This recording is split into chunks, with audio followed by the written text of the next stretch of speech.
ये question number 15 है हमारे सामने, एक्सरसाइज सेकंड का, जिसमें कहते हैं ट्राइंगल गिवन है। जब इन्होंने ट्राइंगल बोला तो चलो एक ट्राइंगल बना लेते हैं। तो ट्राइंगल हमारे पास है, आजकल ट्राइंगल थोड़ा अच्छा सा बन जाता है ऑनलाइन में। ए बी और सी दिए हुए हैं। तो ए के कोऑर्डिनेट्स हैं 1 2 और 3। बी के कोऑर्डिनेट्स हैं -1 0 और 0। सी के कोऑर्डिनेट्स हैं 0 1 और 2।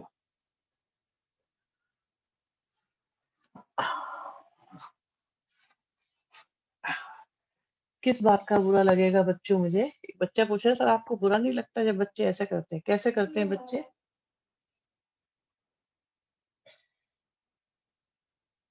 ओके, हमें फाइंड करना है एंगल एबीसी, मतलब ये हमें फाइंड करना है। कुछ ऐसा सा, ठीक है।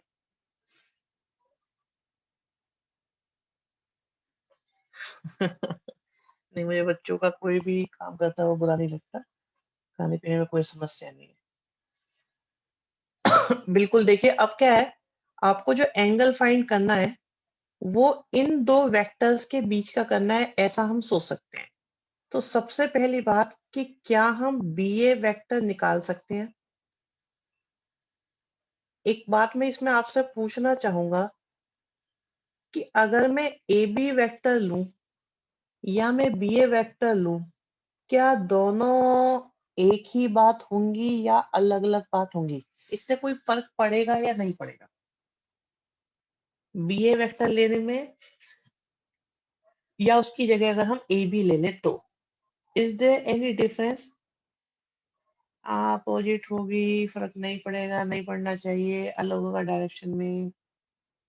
देखो, तो यहाँ पर मेरा आपको एक सजेशन है। आप सोचिए कि अगर जब भी दो वेक्टर्स के बीच का एंगल निकालना होता है तो हमें वो वेक्टर हमेशा को इनिशियल में रखने होते हैं। क्योंकि अगर आपने ये किया, सपोज ये ऐसे होता, आ, कैसे होता, ऐसे, तो फिर एंगल ये नहीं माना जाता। इसे को इनिशियल बनाने के लिए इसे हमें शिफ्ट करना होता, तो ऐसा करने पर एंगल हमारे पास ये आता। सो जब भी हमें एंगल निकालना हो तो हमारा वेक्टर होना चाहिए को इनिशियल में। तो को इनिशियल में मतलब बी से ही स्टार्ट होने चाहिए, इसलिए हम लोगों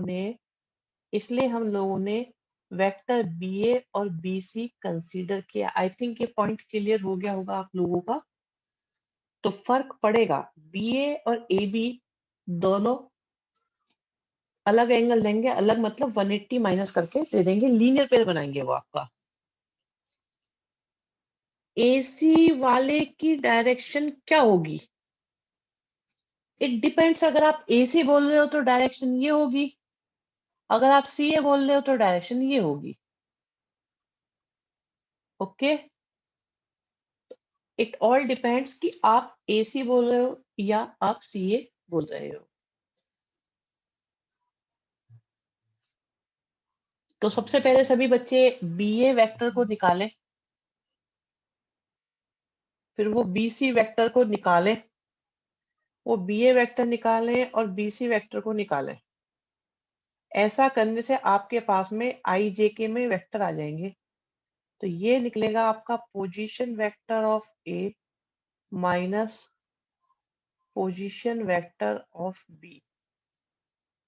और बीसी वेक्टर निकालने के लिए आपको क्या करना होगा? Position vector of C minus position vector of B. आपके बी और बीसी आ जाएंगे जो आई जे के की फॉर्म में आएंगे। और क्या आप लोगों को याद है, मैंने बताया हुआ है आपको कॉस थीटा का फॉर्मूला, जो होता है A1 A2 plus B1 B2 plus C1 C2 upon में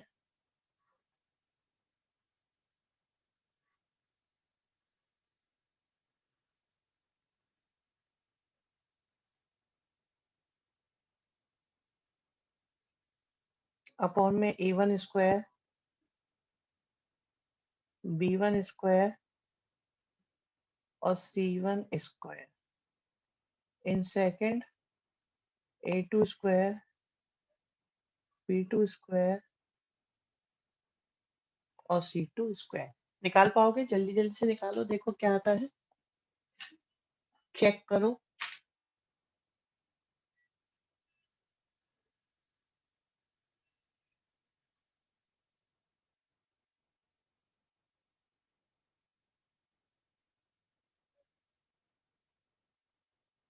वेरी गुड। तो हमें निकालना है cos theta.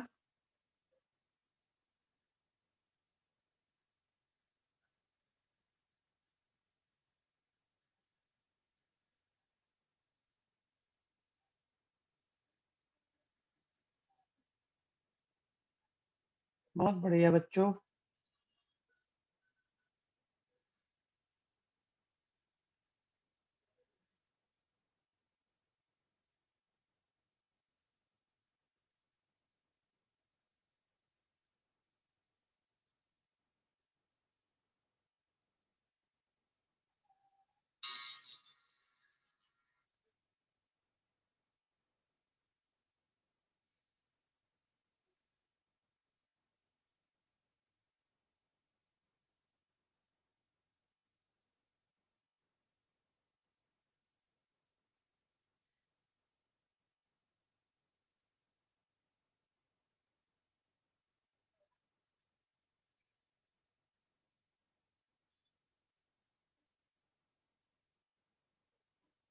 Very good, very good. 2 बच्चों का आंसर सही आया है अभी तक।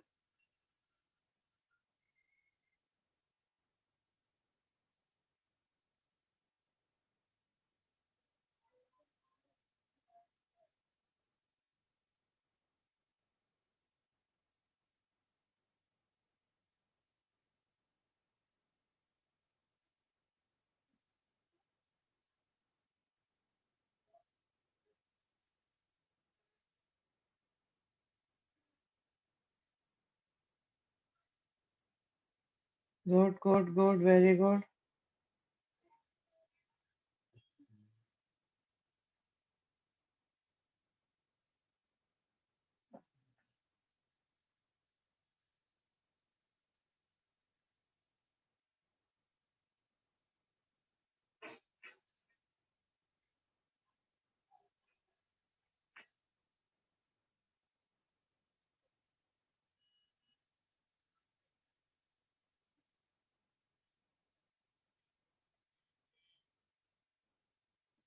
यस।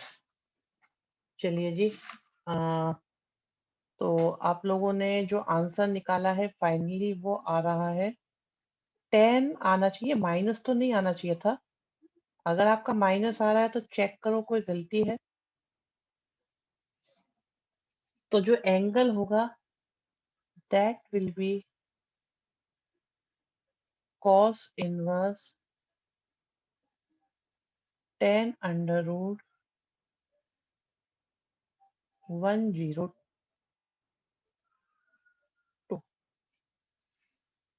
माइनस नहीं आना चाहिए, 82 नहीं आएगा। कैलकुलेशन थोड़ा केयरफुली करो बच्चों।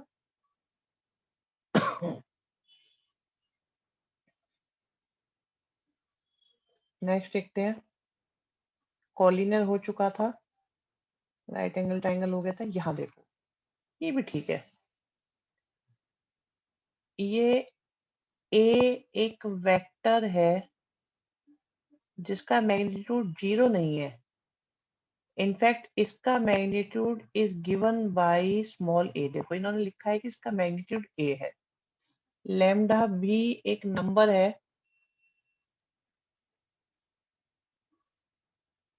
ओके, लैम्डा भी एक नंबर है, स्केलर है। और कहते हैं कि ये जो लैम्डा है और ए है, ये एक यूनिट वेक्टर है। अब आप ये देखिए कि मोड ऑफ लैम्डा और मैग्नीट्यूड ऑफ ए आपका 1 है और ए का मैग्नीट्यूड कितना दिया हुआ है ए, तो ये हो गया 1 अपॉन, मीन्स ऑप्शन आ गया आपके पास डी।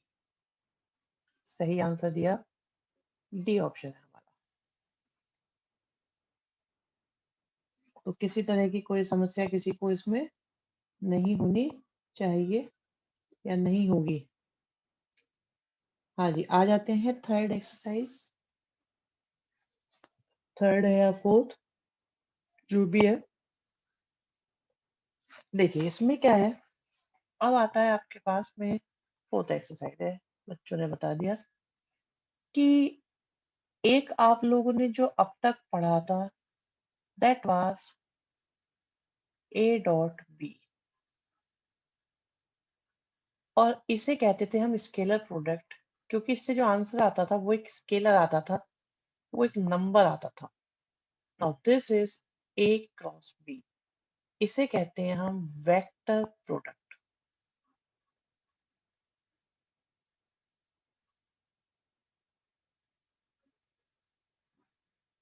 वेक्टर को हम अलग से क्रॉस भी कह देते हैं, तो वेक्टर प्रोडक्ट भी है, क्रॉस प्रोडक्ट भी है, दोनों कह सकते हो आप।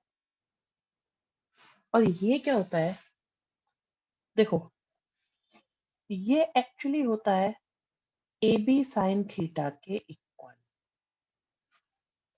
थोड़ा यहाँ ध्यान दीजिएगा सभी बच्चों, ए का मैग्नीट्यूड इंटू बी का magnitude into sine of theta, ये तीनों चीज वेक्टर है या स्केलर है। तो मुझे लगता है सबको पता है कि ये नंबर है, क्योंकि मैग्नीट्यूड भी एक नंबर है, ठीक है ना, मैग्नीट्यूड भी एक नंबर है, ये बी का मैग्नीट्यूड भी एक नंबर है, और साइन थीटा भी एक नंबर है। जबकि ए क्रॉस बी से जो आना है वो आपका आना चाहिए वेक्टर। ध्यान से सुनते रहिएगा, ए क्रॉस बी से जो आना है वो आना है आपका एक वेक्टर। तो इसे वेक्टर बनाने के लिए दो चीजों की जरूरत होती है, एक तो मैग्नीट्यूड की और एक डायरेक्शन की। तो इन तीनों की मल्टीप्लाई से जो आएगा, that is the magnitude of the resultant vector. तो इनसे तो मिल गया आपको मैग्नीट्यूड, नंबर मिल गया क्योंकि, और उसकी डायरेक्शन क्या होगी वो देखने वाली बात है। उसकी डायरेक्शन होगी बच्चों कि आप क्या करें, आप अपने राइट हैंड को, आप अपने राइट हैंड को लें, ठीक है, और थंब, आप देखो एक आपकी जो सबसे पहली फिंगर है वो स्ट्रेट जा रही है, जैसे किसी को गोली मारते हैं ना इस स्टाइल में, और उसके नीचे वाली फिंगर को आप उसे भी खोल लो, तो आपका एक एल बन रहा है, 3 एल बन रहे हैं, चेक करो आप आराम से। राइट हैंड, राइट हैंड, ठीक है, ये रहा, एक तो ये हो गया, और एक ये हो गया, और थंब जा रहा है आपका ऊपर। तो जो ये सामने है ना, ये तो आपका वेक्टर है ए, यस, फिजिक्स का राइट हैंड रूल ही है ये। ठीक, यहाँ पे इन्होंने क्या करा हुआ है कि इन्होंने हैंड को लिया हुआ है।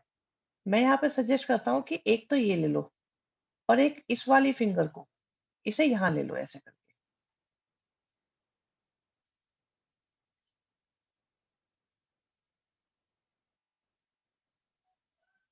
तो जो फिजिक्स का राइट हैंड रूल होता है, पहले ये बताओ भी किस किस को आता है, किस किस को नहीं आता।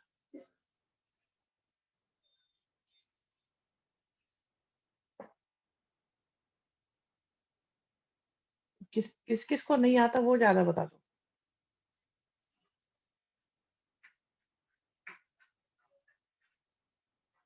नहीं, छोटा सा है, ऐसा नहीं है।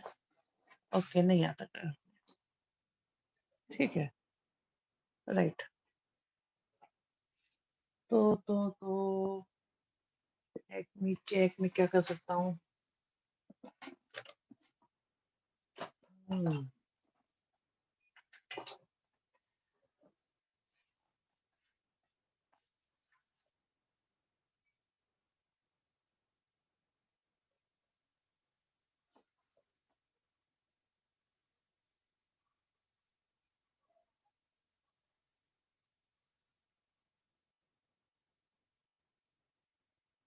वीडियो ऑन करके दिखा दे, बट वीडियो से भी मैं ये देख रहा हूँ कि आपको उल्टा दिखाई देगा। तो थोड़ा सा हम ये देख रहे थे।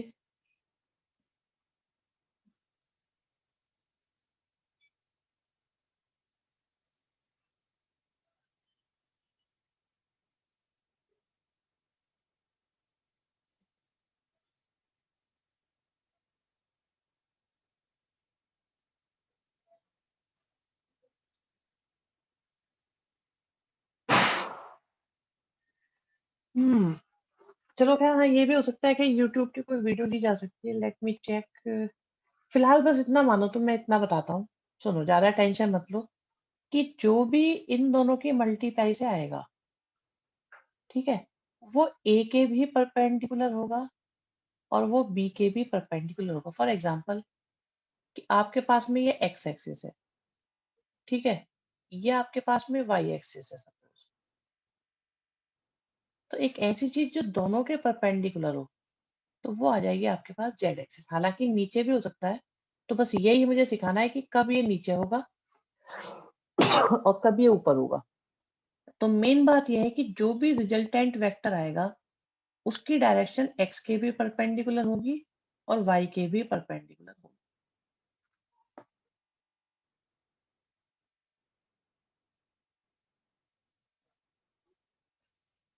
बाकी मैं जरा अभी चेक करता हूँ।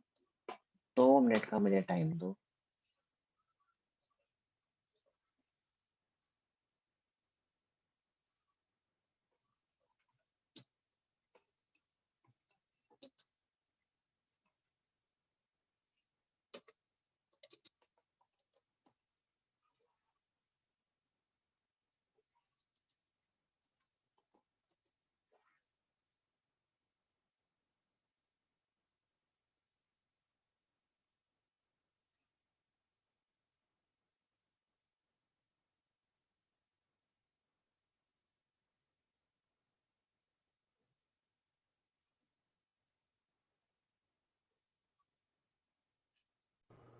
और वो जो तीसरा फिजिकल एक और ये तो फिजिक्स का एक है, वेक्टर ऐसा हम क्वांटिटी अपने आप है। ही बताएंगे, कोई दिक्कत नहीं है, ऐसे रोको। तो यहां पर पहले केस में जिस तरह का वेक्टर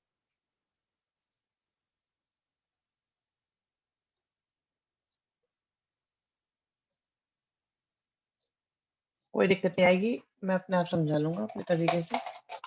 कोई परेशानी की बात नहीं। मेन बात सुनो, पहले क्या है, जो है वो ये है कि ए और बी की मल्टीप्लाई जब हम कर रहे हैं, क्रॉस प्रोडक्ट करें, तो पहले आएगा ए का मैग्नीट्यूड, फिर आएगा बी का मैग्नीट्यूड, फिर आएगा साइन थीटा, और ये दोनों के परपेंडिकुलर होगा। ए के भी परपेंडिकुलर होगा और बी के भी परपेंडिकुलर होगा।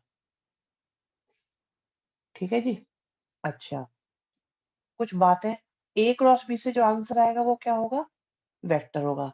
वेक्टर होगा तो उसमें दो चीजें होंगी, एक तो होगा मैग्नीट्यूड और दूसरी होगी इसके अंदर डायरेक्शन। क्या आप इस बात से एग्री करते हैं? किसी को कोई परेशानी? तो इन तीनों की मल्टीप्लाई से तो आ जाएगा मैग्नीट्यूड, और जो दोनों के परपेंडिकुलर होगा वो होगी उसकी डायरेक्शन।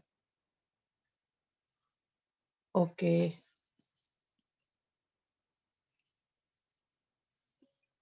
ये बात समझ नहीं आई कि कैसे परपेंडिकुलर, कैसे नहीं है। दोनों के परपेंडिकुलर जो भी होती है चीज, आप कोई भी दो लाइन लो, तो उसके परपेंडिकुलर जो होगी, ठीक है, वो आपका रिजल्टेंट वेक्टर होगा। वो डायरेक्शन होगी दोनों के परपेंडिकुलर, जैसे एक्स एक्सिस और वाई एक्सिस के परपेंडिकुलर जेड होती है। इसमें साइन क्यों लिया है? देखो ऐसा है, क्रॉस प्रोडक्ट है ये।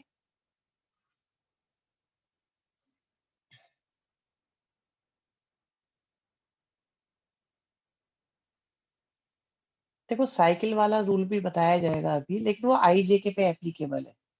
ठीक है, अभी कॉमन वेक्टर में अभी इस तरह से नहीं पता चल पाएगा।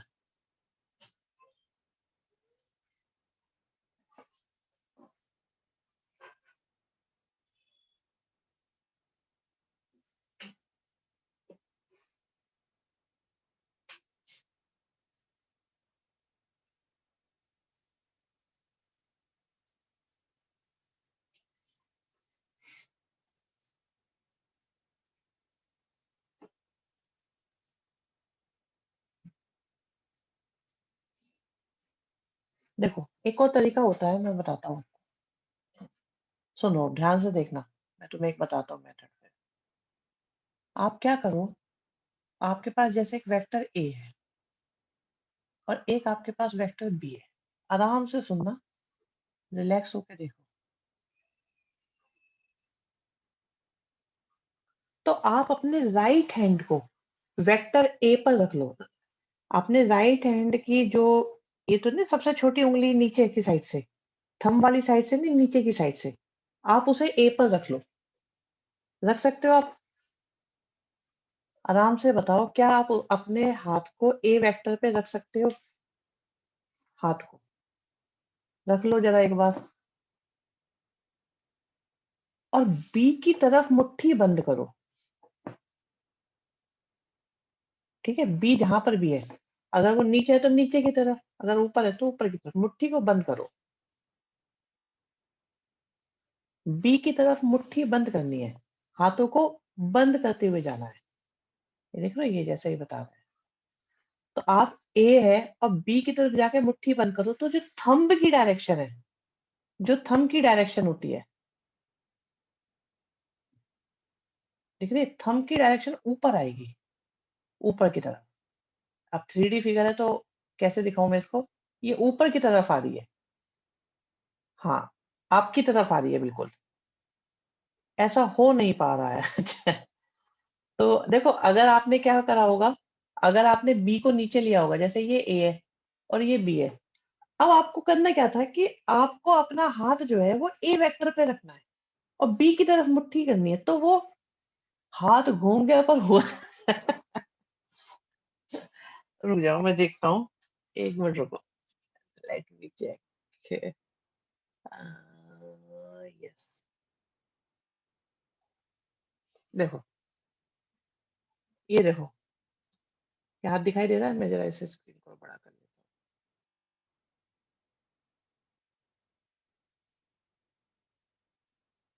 मुझे इतना अंदाजा होता ना तो मैं इसको थोड़ा सा, फिंगर रोल करनी है, बिल्कुल करनी है। पता है क्या होता है, जो चीज हम लोग मिस कर रहे होते हैं ना, उसी को लेकर हम ज्यादा परेशान होते हैं।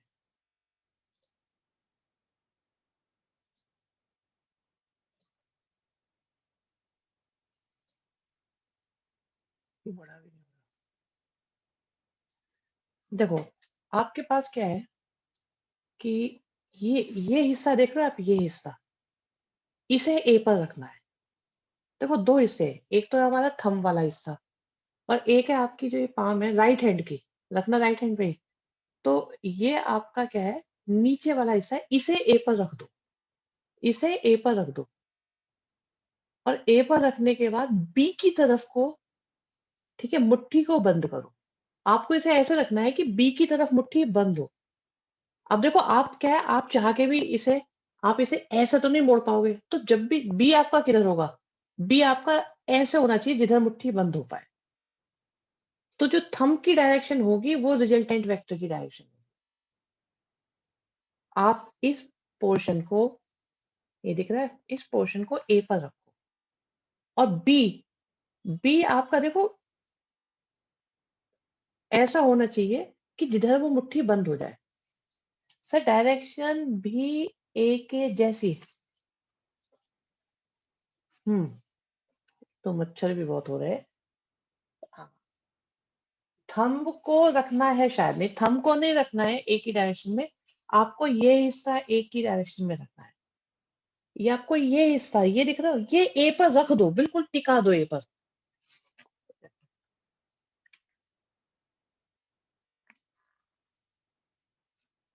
ये आप ए पर टिका दो, ये लाइन ए पर रख दो और बी की तरफ, बी की तरफ, अरे आप उल्टी डायरेक्शन में ले जाने की कोशिश कर रहे हो, इसका मतलब आपने जो है ना वो हाथ सही से नहीं रखा। इन दैट केस आप ऐसे रखना पड़ेगा आपको पलट के, क्योंकि आपको हाथ मोड़ना ही मोड़ना है बी की तरफ। आपको हाथ मोड़ के बी की तरफ लेके जाना है, तो या तो आप ऐसे देखो, जिधर हाथ फ्लेक्सिबल है उसी डायरेक्शन में, आप मुट्ठी जिधर बंद कर सकते हो ना, उसी डायरेक्शन में, यस, बी को नीचे ले लें। Exactly exactly. अगर आपका हाथ आपका बी उल्टी डायरेक्शन में जा रहा है तो आप ऐसे मत करो, आप ऐसे ले लो, ए को, यहाँ पे ए ले लो, आप हाथ को नीचे ले जाओ फिर, ठीक है? आप हाथ को नीचे ले जाओ, ये आपका ए हो जाएगा। देखो ए इधर है, ये आपको दिखा रहा है? दिख रहा है पेन? ये ए है और बी आपका सपोज़ इधर है। अब सोचो कि मैं एक पेन और लेता हूँ, देखो एक पेन और मिल जाए मुझे, यस, देखो ये लो, ये 2 है। अब देखो ये ए है, ये वाला, तो मेरा हाथ इधर मुड़ जाएगा, लेकिन अगर ये ए है तो ये हाथ इधर नहीं मुड़ेगा, फ्लेक्सिबल नहीं है। इन दैट केस मैं इस हाथ को नीचे ले जाऊँगा और फिर बी की तरफ मुट्ठी मोड़ूँगा। तो इसका रिजल्टेंट डाउनवर्ड हो जाएगा, तो या तो अपवर्ड होगा थंब की डायरेक्शन में या डाउनवर्ड होगा। तो आपको हाथ उल्टी डायरेक्शन में नहीं मोड़ना, आपको हाथ उसी डायरेक्शन में मोड़ना है, हाथ पैर टूट जाएंगे, घर वाले आ जाएंगे मेरे पास कि आप इन्हें रूल तो क्या सिखा रहे थे, हाथ और टूट गया इसका, तो वो भी राइट वाला। तो या तो आपका हाथ जो थंब है वो अपवर्ड डायरेक्शन में आएगा या डाउनवर्ड में आएगा, एक में ही आ पाएगा, दोनों में नहीं आ पाएगा।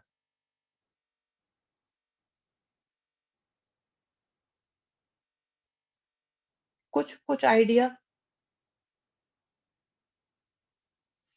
और बाकी, हाँ, बाकी बता दिया जाएगा, और भी ऐसे कोई परेशानी नहीं है।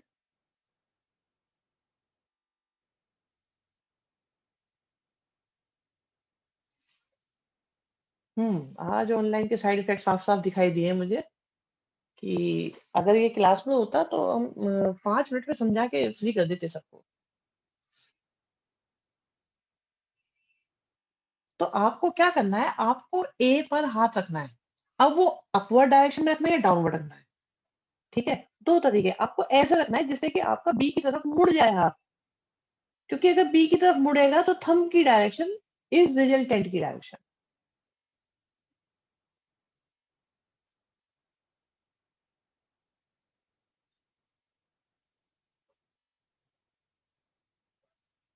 ठीक है जी? चलो, अब इसमें कुछ बातें हैं छोटी-छोटी, उन्हें भी समझ लो। ए क्रॉस बी से जो आएगा वो एक वेक्टर होगा। वेक्टर होगा तो उसके अंदर ये मैग्नीट्यूड का काम करेगा और ये आपकी डायरेक्शन का काम करेगा। ओके, हाँ, और इसमें साइन थीटा इसलिए यूज होता है क्योंकि इसमें परपेंडिकुलर यूज होता है। तो पी परपेंडिकुलर जब यूज होगा तो साइन यूज होगा, जब बेस यूज होता है तो कॉस यूज होता है। फिर क्वेश्चन में ए और बी की डायरेक्शन भी दी होगी। बहुत अच्छा क्वेश्चन है बच्चों का, स्पेशली हमारे कॉमर्स स्ट्रीम के जो बच्चे क्वेश्चन पूछते हैं, उनके क्वेश्चन में एक एक अजीब सा डर होता है कि उन्हें लगता है कि पता नहीं ऐसा तो ना हो कि हमें पता लगेगा या नहीं लगेगा। तो आपको मैं बता दूं कि मैं आपको डायरेक्शन की जरूरत के बिना ही मैं आपसे सारे क्वेश्चन सॉल्व करवा दूंगा। आपको जरूरत नहीं पड़ेगी ये सोचने की कि आपको हाथ सीधा रखना है उल्टा रखना है, इसके बिना ही हम सारे क्वेश्चन करते हैं। लेकिन पता होना चाहिए, इसलिए हम लोग आपको समझा रहे थे कि होता क्या है एक्चुअली। अच्छा जी, जैसे ए और बी आपके दो वेक्टर है जो नॉन जीरो है। नॉन जीरो मतलब जीरो नहीं है, ऑब्वियस सी बात है। और फिर भी आंसर जीरो वेक्टर आ रहा है। देख रहे हो, एक बात नोट की, वेक्टर लगाया, क्यों लगाया? क्योंकि क्रॉस से आंसर वेक्टर ही होना चाहिए। तो अगर अगर ए भी जीरो नहीं है, बी भी जीरो नहीं है, तो फिर जीरो किसकी वजह से हो सकता है? देखो, तीन चीजें जीरो करने के लिए, या तो ए जीरो हो, या बी जीरो हो, या थीटा जीरो हो, क्योंकि साइन जीरो से भी जीरो हो जाएगा। तो दो वेक्टर्स के बीच में कोई एंगल नहीं बन रहा, इसका मतलब वो वेक्टर कैसे हैं? मैग्नीट्यूड सेम नहीं है बच्चे। ऐसा है, आप ये देखो कि एक वेक्टर है ये और एक और वेक्टर है ये, तो दोनों का मैग्नीट्यूड जीरो नहीं है, बट फिर भी ये जीरो आए किसकी वजह से? थीटा के जीरो होने की वजह से। तो तीन रीजन हो सकते हैं जीरो होने के, या तो ए का मैग्नीट्यूड या बी का मैग्नीट्यूड, और अगर दोनों नहीं है तो फिर थीटा भी आपका ऐसा काम कर सकता है जिसकी वजह से आंसर जीरो आ जाए। क्या ये बात समझ में आई? और अगर सोचो कि ए और बी का क्रॉस प्रोडक्ट जीरो वेक्टर आ रहा है, इसका मतलब दोनों के दोनों वेक्टर कैसे हैं?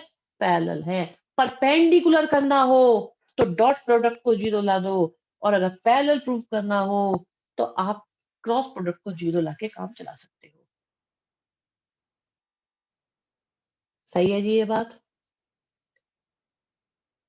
ठीक है। अच्छा, एक और बात, मान लो एक ही वेक्टर है, क्वेश्चन नहीं होंगे अभी, थोड़ा-सा वेट करना पड़ेगा क्वेश्चन के लिए। आपके पास एक वेक्टर है ए और आपके पास फिर से एक और वेक्टर है ए, तो इनसे आंसर 0 वेक्टर आएगा, क्योंकि कोई भी वेक्टर अपने तो पैरेलल होता ही होता है।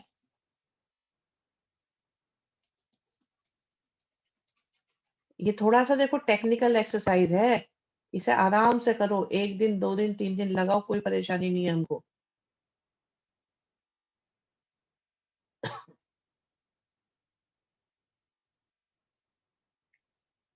तो जब भी 2 वेक्टर सेम होंगे, तो उनके बीच का एंगल 0 होने की वजह से आंसर हमेशा 0 आ जाएगा,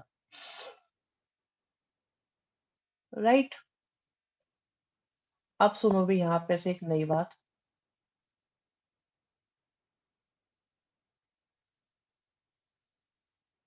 क्या हम लोग ये जानते हैं कि आई कैप का क्या मतलब होता है?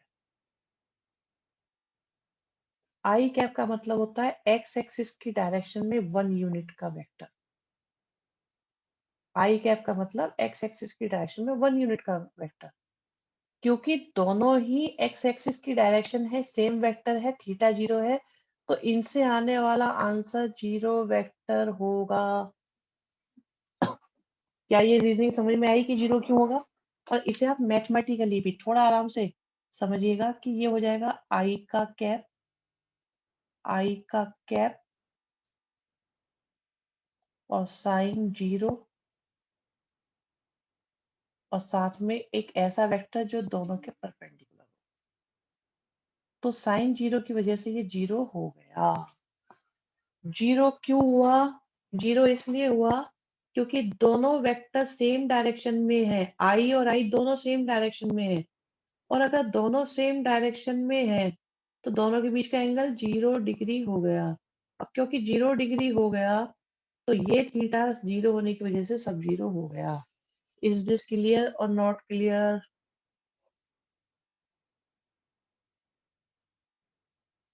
तो आई क्रॉस आई हो या जे क्रॉस जे हो या के क्रॉस के हो, सबसे आंसर 0 वेक्टर ही आएगा। और आपको बताएं डॉट प्रोडक्ट में क्या होता था? आई डॉट आई या जे डॉट जे या के डॉट के 1 होता था। यस। और यहाँ पे 0 हो जाता है, क्योंकि वहां पे यूज होता था कॉस थीटा, यहाँ पे स्केलर क्रॉस प्रोडक्ट में यूज होता है साइन थीटा। बताओगे भी, समझ में भी आ रहा है नहीं आ रहा? आराम से बताओ। बस एक चीज और, इसे याद रख लो। आई और जे की मल्टीप्लाई करी, तो इससे आएगा आई जे, और आई और जे के बीच में एंगल होता है 90 डिग्री। और ऐसा वेक्टर जो आई के भी परपेंडिकुलर हो, जे के भी परपेंडिकुलर हो, तो वो हो जाता है के। तो इसीलिए कहा जाता है आई क्रॉस जे से के आएगा, जे क्रॉस के से आई आएगा, के और आई से जे आएगा। इसे ऐसे याद रख सकते हो साइकिल रूल से, कि करो क्या आप लोग, एक साइकिल बना लो और उसमें ये ऐसे बना लो साइकिल सा। तो आई और जे की बात करोगे तो के आ गया, जे और के की बात करोगे तो आई आ गया, उल्टा चलोगे तो माइनस आ जाएगा। जैसे कोई कहता है आई क्रॉस जे नहीं, मैं जे क्रॉस आई करूंगा, तो अगर किसी ने जे क्रॉस आई करा, तो आंसर माइनस का के आएगा। और अगर आई क्रॉस जे करा, तो आंसर के आएगा।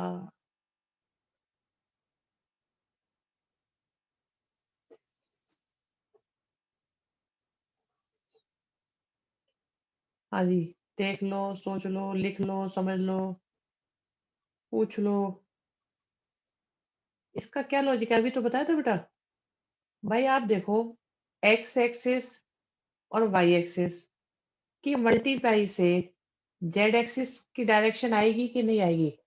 क्योंकि क्रॉस प्रोडक्ट से डायरेक्शन आती है दोनों के परपेंडिकुलर। ऐसा है या नहीं?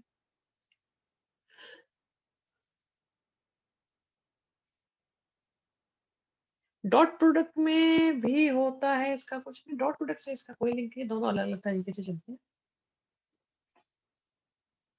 दोनों को कनेक्ट कर सकते हैं, बट ये है कि वो इंडिपेंडेंट चलता है, ये अपना इंडिपेंडेंट चलता है, ये वेक्टर है, वो स्केलर है, वो नंबर है, ये डायरेक्शन है।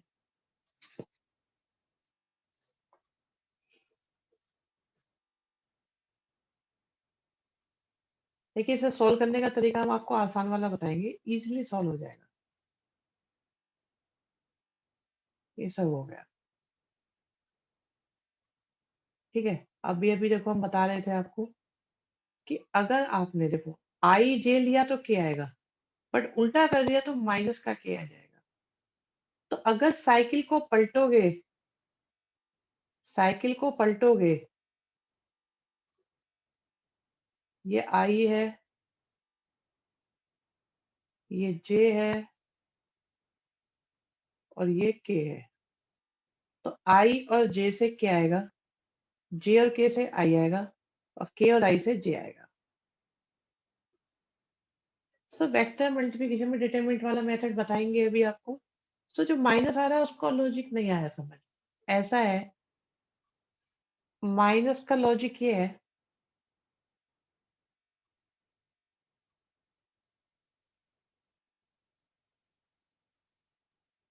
ए क्रॉस बी इज माइनस का बी क्रॉस ए। क्योंकि पहले आप ए पर हाथ रख रहे हो, बी की तरफ मुट्ठी को बंद कर रहे हो। दूसरे वाले में क्या है, बी क्रॉस ए में क्या होता है, आप बी पर हाथ रख रहे हो, ए की तरफ मुट्ठी बंद करो तो वो तो पलट जाएगी ना, पलट जाएगी, डायरेक्शन अपोजिट हो जाएगी, इसलिए माइनस हो जाता है। ये लॉजिक है। तो ए क्रॉस बी इज माइनस का बी क्रॉस ए।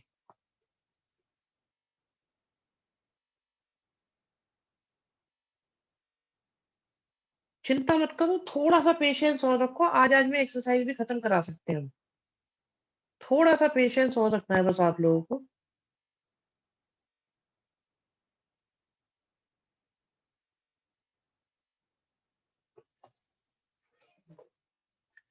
अच्छा जी, आप एक बात बताओ सोच के, अभी वैल्यू वगैरह कुछ नहीं पता, बट ए क्रॉस बी से आंसर एक वेक्टर आएगा या नहीं आएगा? छोटी सी बात, इतनी देर हमने जो बातें करी है, क्या उसके बेस पर ये रिजल्ट मान सकते हैं कि ए क्रॉस बी से जो भी आंसर आएगा वो एक वेक्टर आएगा? तो उस वेक्टर का मैग्नीट्यूड निकाला जा सकता है या नहीं? कोई भी वेक्टर और मैग्नीट्यूड तो आप कैलकुलेट कर ही लेते हो, सिखाया हुआ है। तो कैन यू इमेजिन कि अगर आपके पास कोई ट्रायंगल है, ये रहा, और आपको उसकी दो साइड्स दी हुई हैं, तो उसका एरिया का फॉर्मूला होता है हाफ ए क्रॉस बी। किसी भी ट्रायंगल का एरिया निकल जाता है हाफ ए क्रॉस बी से। ए क्रॉस बी निकालो। ए क्या है? ए की पॉइंट से बनने वाली दो डायरेक्शन, दो साइड्स, एक ए हो गया, एक बी हो गया, तो दोनों का क्रॉस प्रोडक्ट करो और यहाँ पे हाफ लगा दो तो आपका आ जाएगा एरिया ऑफ ट्रायंगल। और अगर बात पैरेललोग्राम की हो तो हाफ करने की भी जरूरत नहीं है। ये लीजिए, आपको दिख रहा होगा, नहीं दिख रहा तो रुक जाओ, अब दिख रहा होगा। तो आपके पास एक साइड ए है, एक साइड बी है, कुछ नहीं करना, ए क्रॉस बी निकालो, तो आपका एरिया ऑफ पैरेललोग्राम आ जाएगा। बता देंगे क्यों आ जाएगा, कोई खास बड़ी बात नहीं, 10th क्लास का ही फॉर्मूला है। लॉजिक बहुत आसान है, बता देंगे, एक बार कुछ सोच के देखना, नहीं तो हम बता देंगे, खास बात नहीं है। एक्चुअली ये देखो ना, ये रहा ए साइन थीटा। आप अगर ये आपका मान लो ए है और ये थीटा है, तो हाइट कितनी हो जाएगी, ए साइन थीटा हो जाएगी। तो बेस इनटू हाइट की वजह से ऐसा हो जाता है, बस और कुछ नहीं है। कोई खास बढ़िया बढ़िया या बड़ी बात नहीं है इसके अंदर ऐसी। और इसमें बस ये है कि अभी ज्यादा वो ना करके फोकस करके आपको हम आगे की बात बताते हैं। अभी सब नोट कर लो ये सब चीजें। मुझे पता है याद तो नहीं होने की एकदम नई चीजें, क्योंकि तो धीरे धीरे पता लग जाए। सुनो, अब आती है आपके काम की बात मेन। आपके पास एक वेक्टर है a1 a2 a3 b1 b2 b3। तो ये आपके पास वेक्टर ए है, ये आपके पास वेक्टर बी है। तो आई जे के लिखो।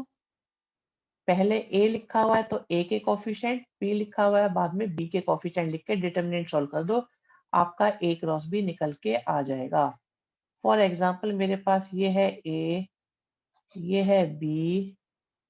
तो आप क्या करोगे, ऊपर लिखोगे आई जे के। पहले कौन सा वेक्टर है, ए, तो इसलिए पहले जो है उसको लिखेंगे। ठीक है जी, ए क्रॉस बी आ गया। सॉल्व कर सकते हो कि नहीं कर सकते।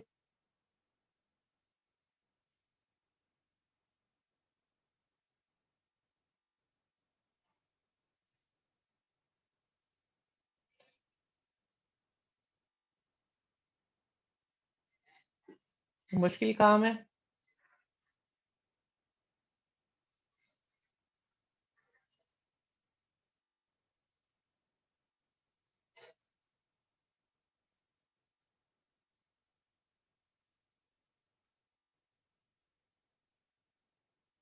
और अगर आपसे कहे कि वो इसका मैग्नीट्यूड निकाल दो, तो मैग्नीट्यूड निकालने में क्या करना होता है, मुश्किल काम होता है क्या।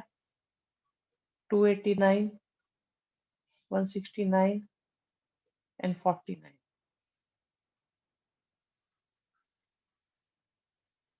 सिंप्लीफाई करने की जरूरत नहीं पड़ेगी सिंपल नंबर क्वेश्चंस में, हाँ, बट अगर आपको जरूरत है तो आप कर सकते हो।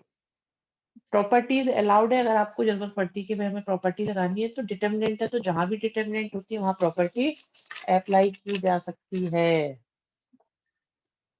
अब ये बताओ, क्या ए क्रॉस बी निकालना मुश्किल काम है या आसान काम।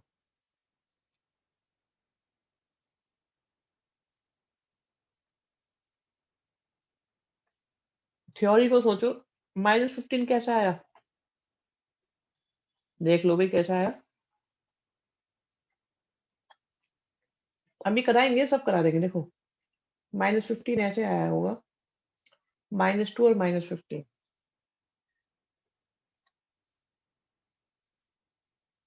सब कराएंगे, अभी पहले ये देखो एक क्रॉस में जितने कराए वो समझ में आया कि नहीं आया।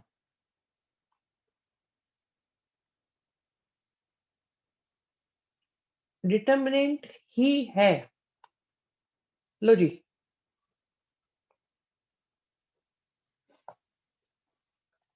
आप क्वेश्चन की लैंग्वेज पे मत जाओ, मैं बताता हूँ क्या करना है आपको। आपके पास एक वेक्टर ए गिवन है, आपके पास एक वेक्टर बी गिवन है। लेट दिस वेक्टर सी जो है वो ए प्लस बी करने से आएगा। तो क्या आपका ए प्लस बी आ जाएगा या नहीं, क्या आपका वेक्टर डी आ जाएगा या नहीं, और सी क्रॉस डी करना आपको आता है या नहीं, ये बताओ मुझे। सिर्फ ये 3 बातें बताओ, और कुछ नहीं। क्या आप ए प्लस बी कर सकते हो, कर दो। ए माइनस बी कर सकते हो, कर दो। सी और डी आ जाएंगे, सी क्रॉस डी कर सकते हो, कर दो। इतना हो जाए बस, उसके बाद बात करते हैं, पहले जल्दी से करो।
वेरी गुड बच्चों, जिस जिसका भी होता जा रहा है।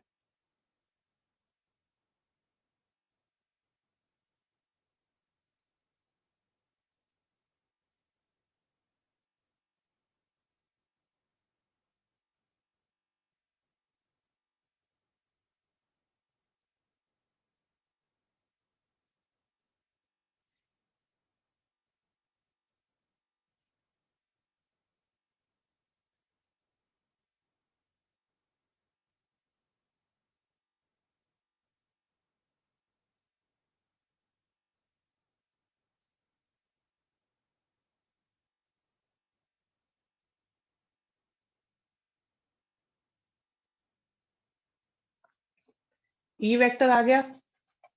So this E vector is, one बच्चा is telling this minus 2i plus 4j and minus 2k. Just check out. ऐसा ही है कुछ अलग है?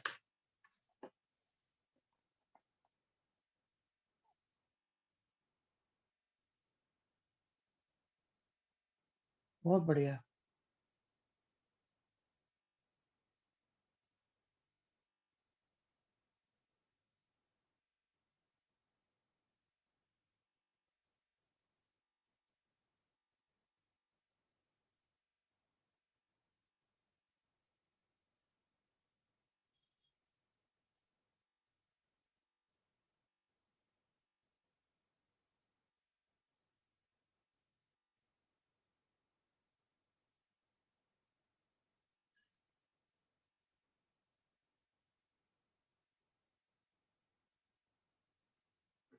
Very good. तो आपका जब ई आ गया तो उन्होंने कहा है, आप एक बात बताओ, सोच के बताना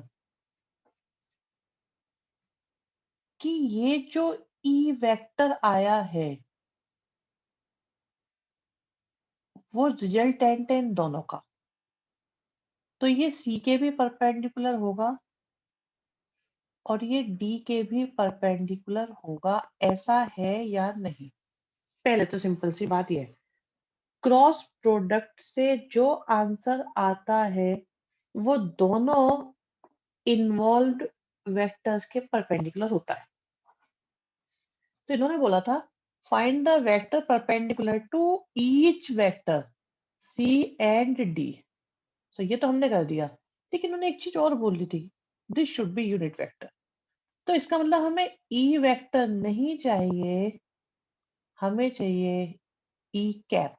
और क्या हम ई कैप निकाल सकते हैं? अभी बात करेंगे हम आपकी बात पर भी। देखो इन्होंने पहले सी बोला है फिर डी बोला है, तो इसलिए हम लोगों ने सी और डी लिया। बट अगर डी क्रॉस सी भी लेते हो वो भी दोनों के परपेंडिकुलर ही होगा। आंसर अलग क्या आएगा? सिर्फ नेगेटिव आ जाएगा और कुछ नहीं होगा।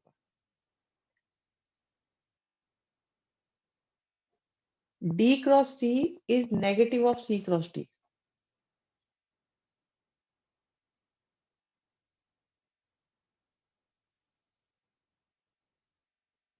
हाँ जी, क्या यूनिट वेक्टर निकाल पाओगे? देखो जो जो नहीं निकाल सकता मुझे अभी बता दो जल्दी से।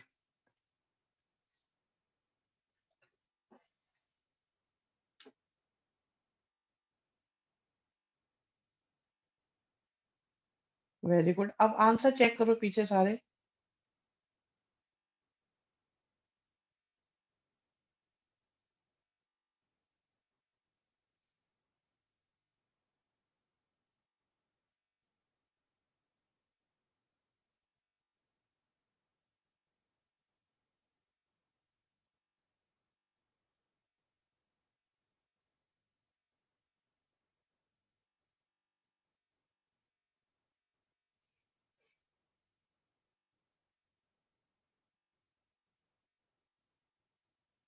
बहुत बढ़िया, बहुत बढ़िया।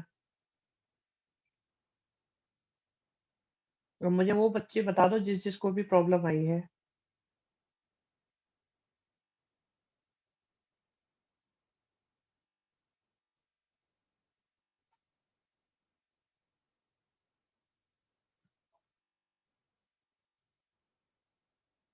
Very good.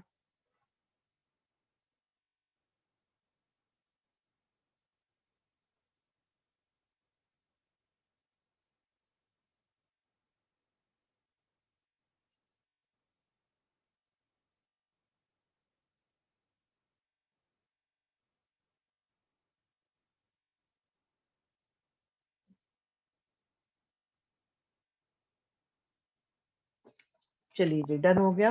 बहुत बढ़िया बच्चों। ये एक सिंपल सा क्वेश्चन था जो आप लोगों ने करा।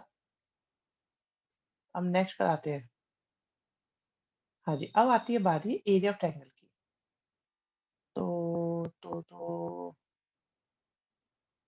पहले एक ट्रायंगल सा बना लेते हैं। ट्रायंगल सा नहीं, ट्रायंगल ही बना लेते हैं। इसके वर्टेक्स हैं ए, बी और सी। तो हमें बी सी वेक्टर की जरूरत है और बी ए वेक्टर की जरूरत है। क्या आपको बी ए वेक्टर निकालना आता है? क्या आपको बी सी वेक्टर निकालना आता है? Let this vector is A, let this vector is B. तो क्या आप बी ए और बी सी वेक्टर निकाल पाएंगे? और एरिया ऑफ ट्रायंगल होगा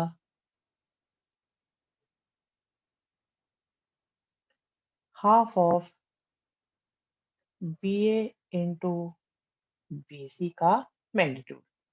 तो इसके बाद आपको क्या करना है? बीए और बीसी का क्रॉस प्रोडक्ट भी निकाला है। जिससे नहीं निकला है वो आराम आराम से मुझे बताते चलो। और जिन्हें हमें क्या पता बेस, आप किसी को भी ले लो, इट्स अ गुड क्वेश्चन। हमें क्या पता कौन सा बेस है? It's a very good question. आप एक काम करो, आप ऐसा है, ये मत निकालो। आप क्या निकालो? आप निकालो ए बी और ए सी से। अब ठीक है, तो इससे भी यही आएगा। आप किसी से भी निकालो, किसी को तो मानना ही पड़ेगा ना। आप ए बी ए सी से निकालो, आप सी बी सी ए से निकालो, किसी से भी निकालो। क्योंकि ये बात तो सही है भाई, हमें क्या पता किसको बेस लेना है। मैं ये बता रहा था बच्चों कि ऐसा कोई जरूरी नहीं है कि आपको जो मैंने बताया उन्हीं दो साइड से निकालना है। आप क्या कर सकते हैं कि आप चाहे तो सी बी और सी ए से भी निकाल सकते हैं। आप चाहे तो ए सी और ए बी से भी निकाल सकते हैं। तो आप कोई भी दो साइड पकड़ो जो कोई इनिशियल है। दोनों वेक्टर सेम पॉइंट से शुरू होने चाहिए। यस, कोई इनिशियल फॉर्म में होने चाहिए। देखो निकल रहे हैं कि नहीं निकल रहे हैं। आज बहुत अच्छा दिन है कि आपसे क्वेश्चंस हो रहे हैं।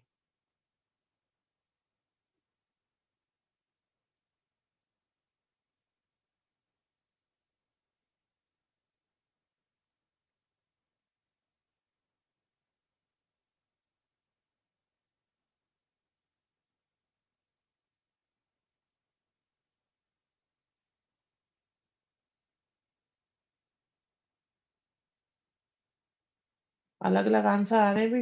एक √21/2 आ रहा है, एक √19 आ रहा है। जस्ट चेक आउट क्या पोजीशन है।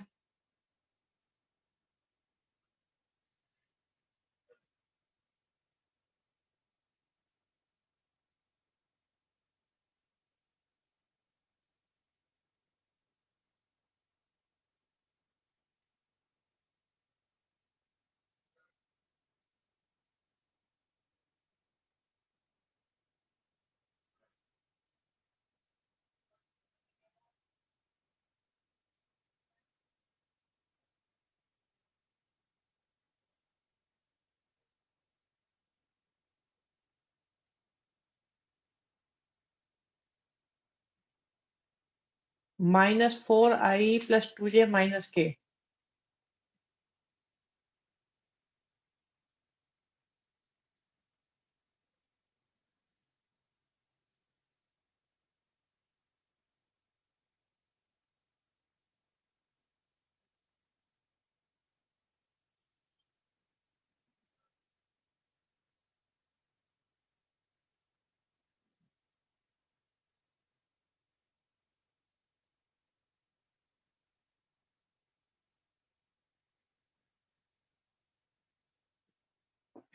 ठीक है, मिल गया भाई, 21 ही होगा। यस, √21/2।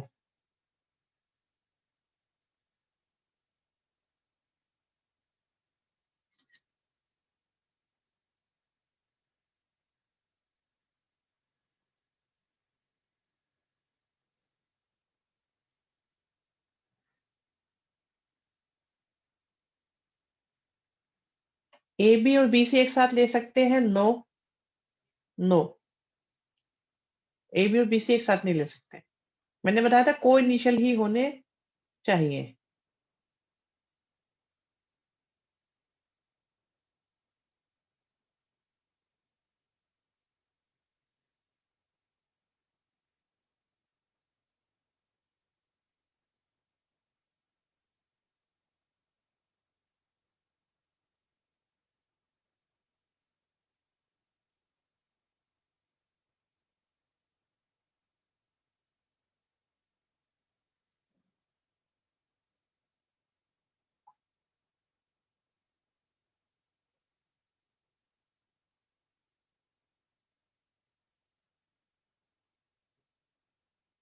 ये एरो गिवन होती है? नहीं, एरो गिवन नहीं होती, आप अपनी मर्ज़ी से डिसाइड कर सकते हो एरिया के अंदर। एरिया ऑफ ट्रायंगल में देखो, एबी और बीसी, एक बच्चा ये पूछ रहा है कि अगर मैं एबी क्रॉस बीसी करूँगा तो एरिया आएगा? तो हमने आंसर दिया नहीं। अगर आप एबी ले रहे हो तो फिर आपको एसी लेना पड़ेगा, को-इनिशियल फॉर्म में होगा।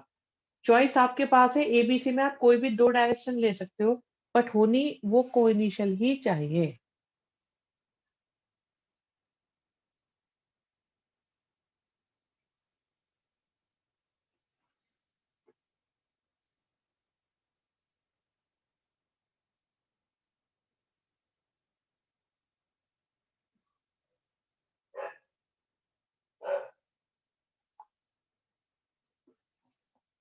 साइक्लिक तो देखना ही होगा। नहीं, साइक्लिक क्या है?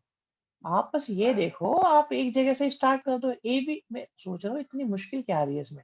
एक ए बी ले लो तो एक ए सी ले लो, या आप बी सी ले रहे हो, बी ए ले रहे हो तो बी सी ले लो, आप सी बी ले रहे हो तो सी ए ले लो। तो बस और कुछ नहीं देखना, सिंपल सी बात है। को इनिशियल देखना है, दैट्स इट।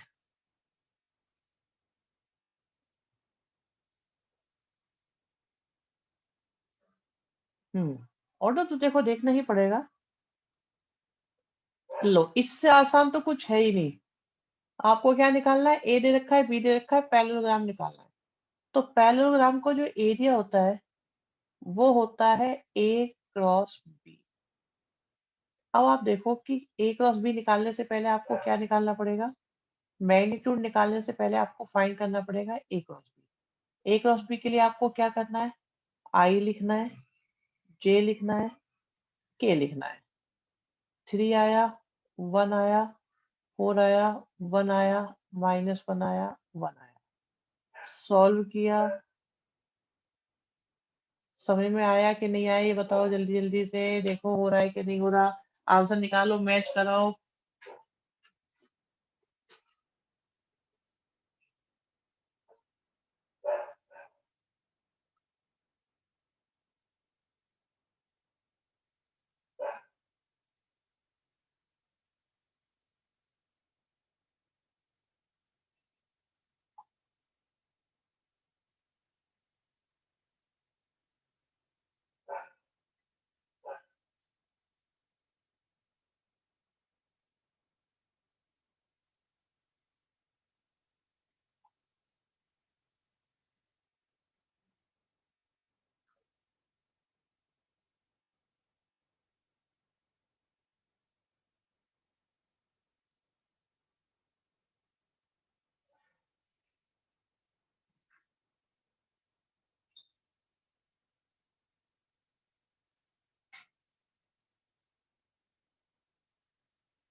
डन है। यस, वॉइस तो इसलिए नहीं आ रही, आप लोगों को कैलकुलेशन करने का टाइम दिया है। ए क्रॉस बी निकालो जल्दी से। और बच्चे बता रहे हैं कि √42 आया है, एक बच्चा कह रहा है। फिर वही बच्चा कह रहा है √30 भी आया है। नहीं, √42 बताया बाद वाला, ठीक है। ये पहले बताया था। तो √42 देखो किस किस से।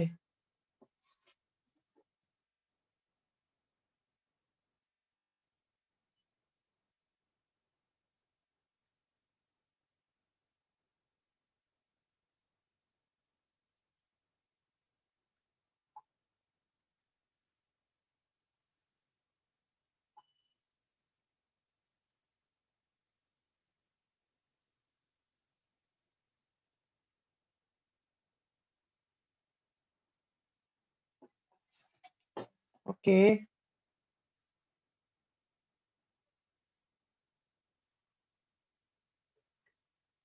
यस। अब देखो, जिस चीज का भी ना आ रहा हो तो मुझे आइडिया दे दो, सो दैट कि मैं चेक कर लूं। नेक्स्ट। अब जरा देखो, खेल शुरू होता है आपके सामने, सिंपल सा खेल, इजी इजी। आपको एक वेक्टर ए दिया है, आपको एक वेक्टर बी दिया है। क्या आप ए क्रॉस बी निकाल सकते हो या नहीं? बस इतना बता दो, ए क्रॉस बी निकलेगा या नहीं? और जिससे ना निकल रहा हो मुझे बताओ।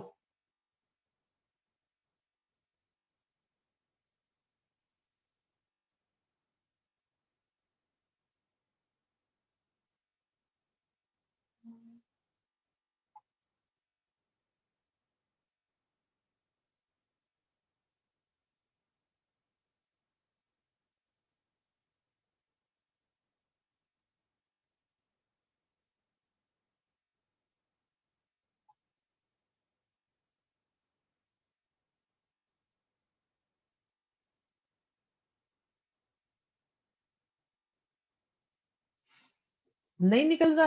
ओके। जो ऊपर वाले का √42 नहीं आया कुछ बच्चों का। तो बाकी बच्चे जरा इस पे लगो, मैं जरा चेक करता हूँ पिछले क्वेश्चन में क्या इशू हुआ है।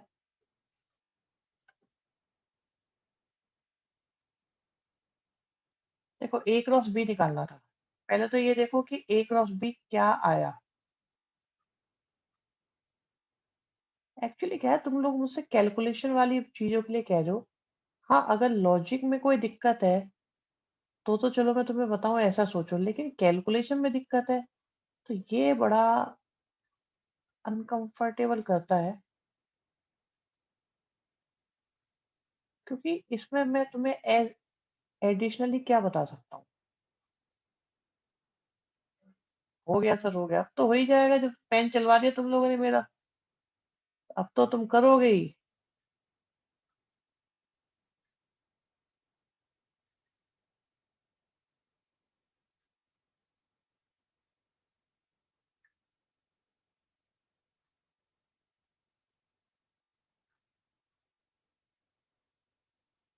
अब मैं जानना चाहता हूँ ये क्यों नहीं हो रहा था। अब कोई ये मत कहना मैं ये गलती कर रहा था, मैं वो गलती कर रहा था। क्या दिक्कत है इसमें, ये बताओ मुझे। ऐसा इसमें लॉजिक क्या था जो तुमसे हो नहीं रहा था?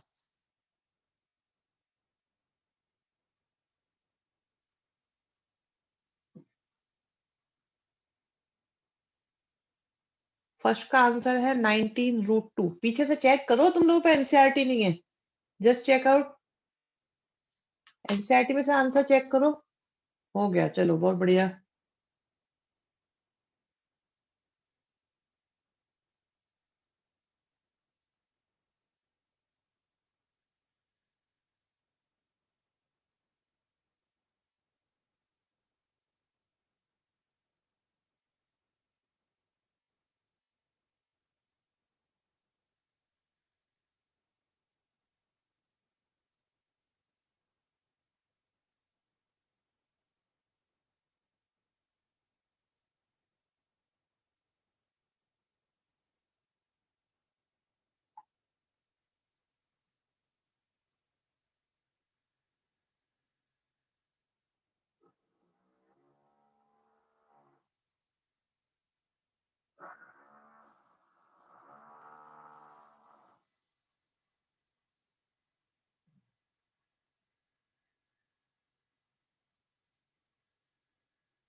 क्रॉस देखो, ऐसा है, क्रॉस प्रोडक्ट सबसे इम्पोर्टेंट है नहीं। हर चीज इम्पोर्टेंट है, कहीं भी आ सकता है। पर अगर एंगल पता हो दोनों के बीच तो हम दूसरा भी फॉर्मूला लगा सकते थे। हाँ, साइन वाला लगा सकते हैं।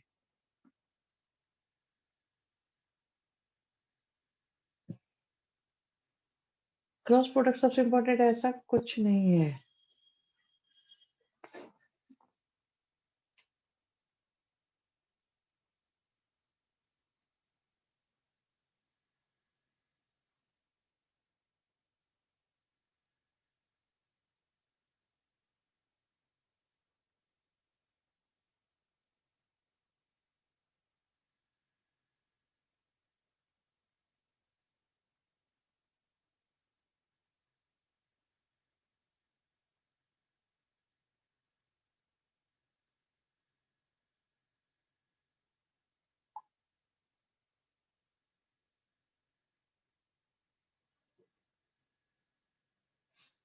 ओके, डन है।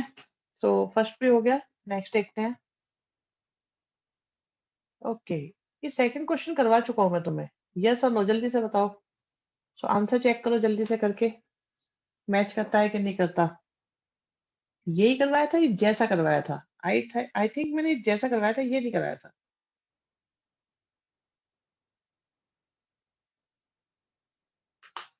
हाँ, सेकंड करो, आंसर प्रैक्टिस हो जाएगी, कोई परेशानी नहीं है।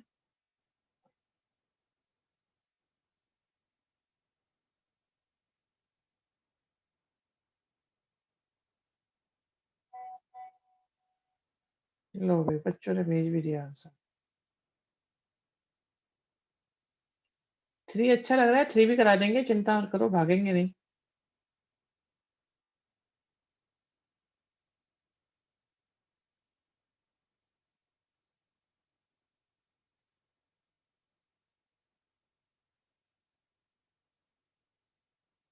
देख लिया बच्चों, देख लिया।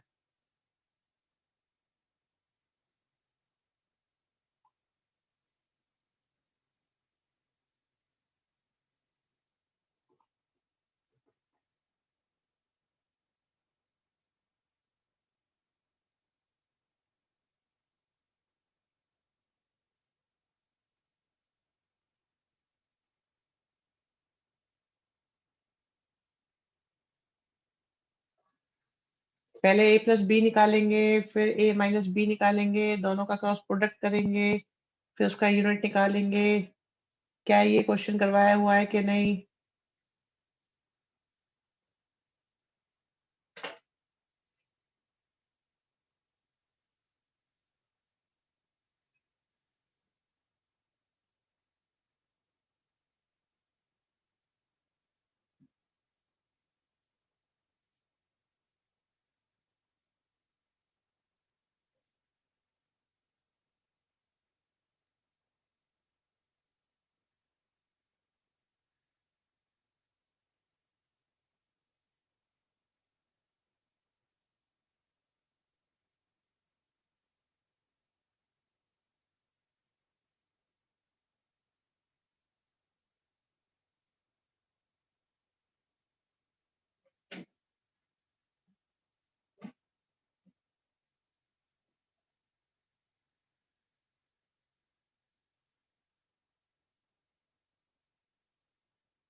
कैलकुलेशन चेक नहीं करी जाएंगी भाई, बिल्कुल भी। बहुत टाइम लगता है कैलकुलेशन चेक करने में।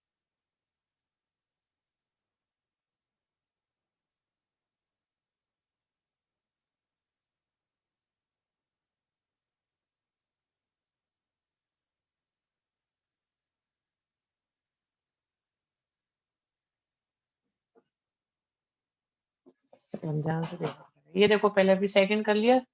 सेकंड में किस किस को प्रॉब्लम है बताओ जल्दी से। किस किस बच्चे का सेकंड नहीं हो रहा है बताओ। हिमांशी, अनुभव, ये बच्चे बोल क्यों नहीं रहे?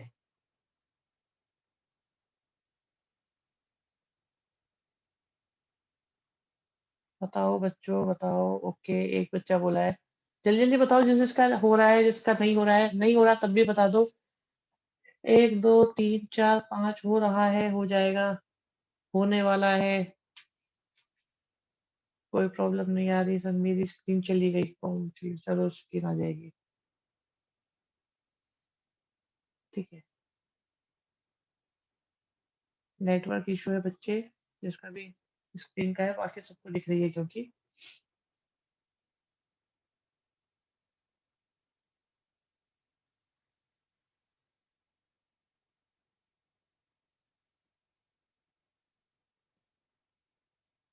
गुड, करो जल्दी से, कोई बात नहीं।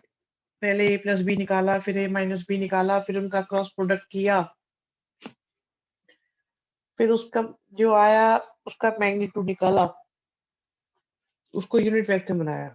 सस्टेन वाइंड कर नहीं करना है बेटा, बस चेक कर लो अपना आंसर देखो आ रहा है कि नहीं आ रहा, क्योंकि होना चाहिए, मुझे ऐसा लगता है सबसे।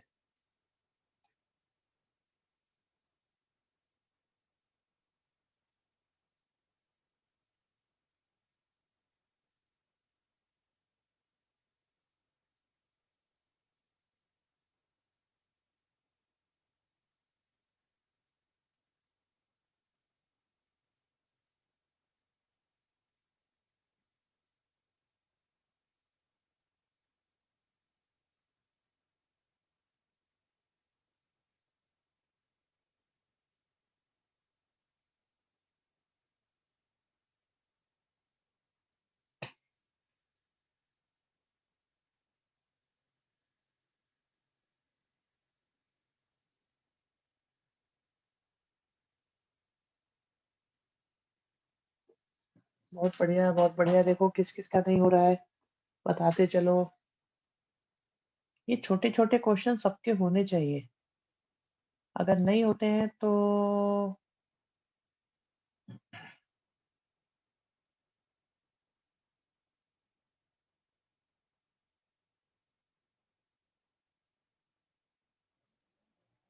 नहीं होते तो हमें बताओ, हम बताएंगे कैसे होते हैं।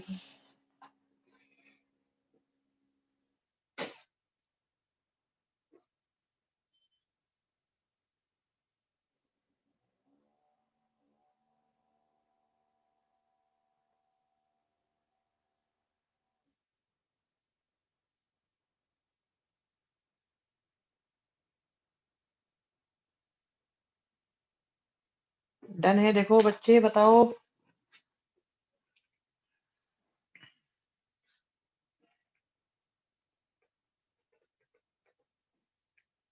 पुष्पेंद्र, सानिया, वरुण,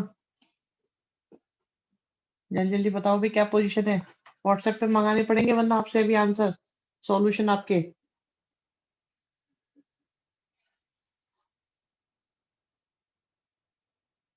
गुड, बहुत बढ़िया बेटा, शाबाश।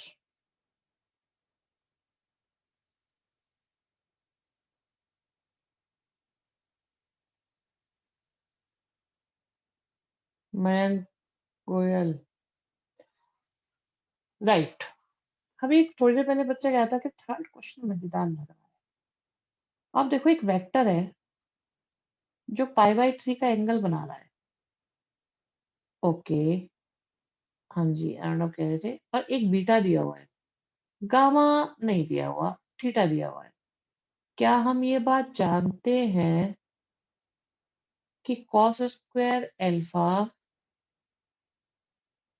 Plus cos square beta plus cos square gamma कितना होता है? 1। तो यहां से आया cos square pi by 3 cos square pi by 4, और गामा को थीटा से रिप्लेस करा हुआ है, तो पाई बाई 3 1/2 से आया 1/4, फिर यहाँ से आया 1/2 cos square theta equal to 1।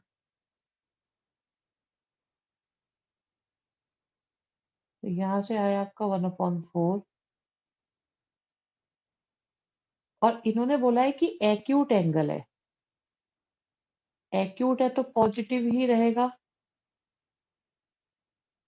तो cos square theta equal to हो गया cos square pi by 3। Theta की वैल्यू पाई बाई 3। ठीक। आपको मैंने बताया था कि अगर वेक्टर यूनिट होता है तो जो आई जेके के साथ लिखे होते हैं वो होते हैं डायरेक्शन कोसाइन। ये बात किस किस को याद नहीं है वो भी बता दो, और ये अच्छे से याद है ये भी आप बता सकते हैं कि जब वेक्टर यूनिट होता है तो आई जेके के साथ जो लिखा होता है वो होते हैं डायरेक्शन कोसाइन, अदरवाइज होते हैं डायरेक्शन रेशियो। तो कॉस अल्फा कितना हो जाएगा? Cos pi by 3 I cos pi by 4 जे और कॉस पाई बाई 3 के।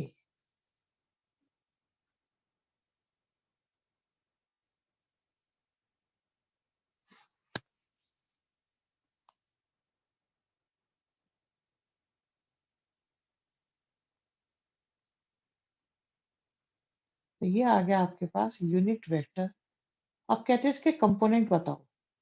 तो इसके दो तरह के कंपोनेंट होंगे, एक होगा स्केलर कंपोनेंट, एक होगा वेक्टर कंपोनेंट। स्केलर कंपोनेंट तो हो गए आपके जो आई जेके के साथ है। वेक्टर कंपोनेंट का मतलब हो गया कि इनके साथ आई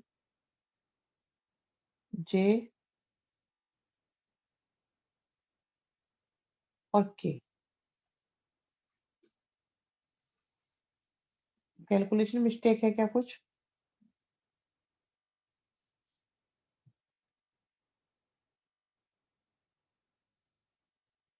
सॉरी।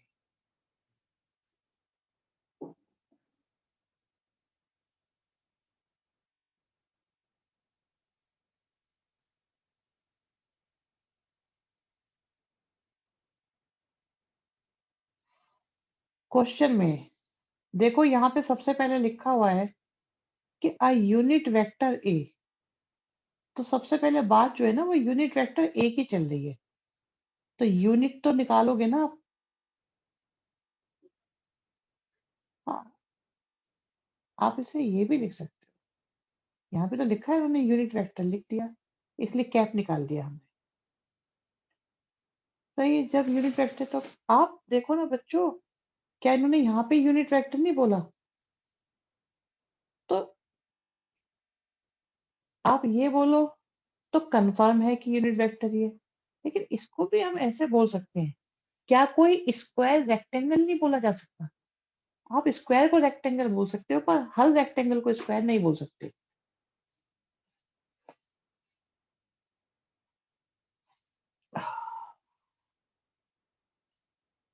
कोई नहीं है, देखो। हाँ जी, बात समझ में आई या नहीं आई? क्वेश्चन क्लियर है? कोई प्रॉब्लम इसमें?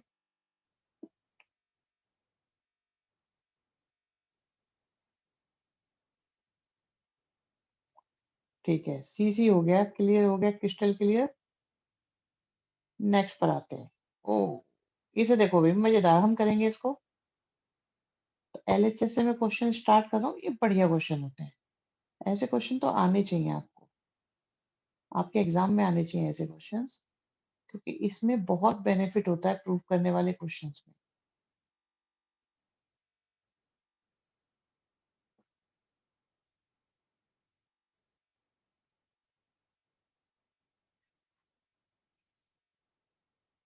तो ये आया ए क्रॉस ए,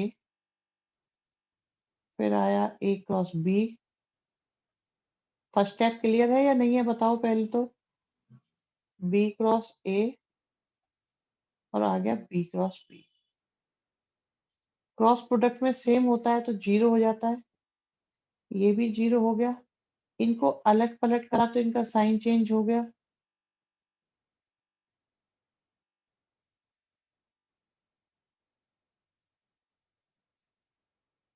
और ये हो गया twice of A cross B.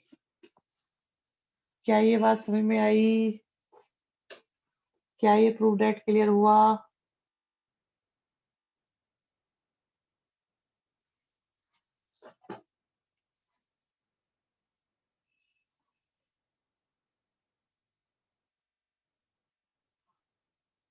बिल्कुल अभी करा रहे हैं, क्वेश्चन हो रहे हैं, क्या दिक्कत है इसमें? अभी क्वेश्चन चल रहे हैं और होते रहेंगे अभी तो। ये बहुत बढ़िया होते हैं, बता तो रहा था ये क्वेश्चन बहुत अच्छे होते हैं वाले। लो जी लो, कितना बढ़िया क्वेश्चन है। Simple sober. क्रॉस प्रोडक्ट करना है तो आप आई करोगे, आप जे करोगे, आप के करोगे, फिर 2 आया, 6 आया, 27 आया, यहाँ पे 1 आया, लैम्डा आया, म्यू आया, इक्वल टू में जीरो वेक्टर है। जीरो वेक्टर का मतलब जीरो आई, जीरो जे और जीरो के होगा। क्या आप सॉल्व करके आई जे के कंपेयर कर सकते हो? देखो जल्दी से सॉल्व कर दो आई जे के कंपेयर।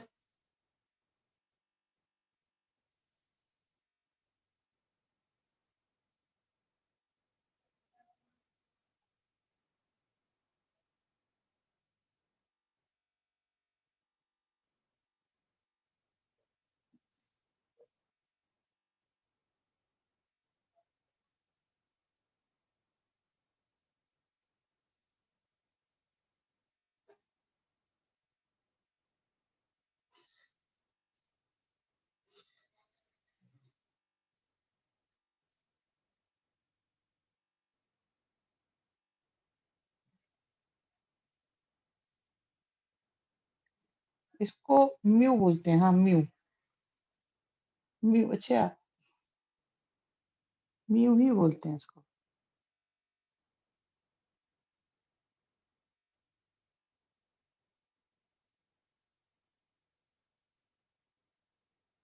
Okay done.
बहुत बढ़िया बच्चों।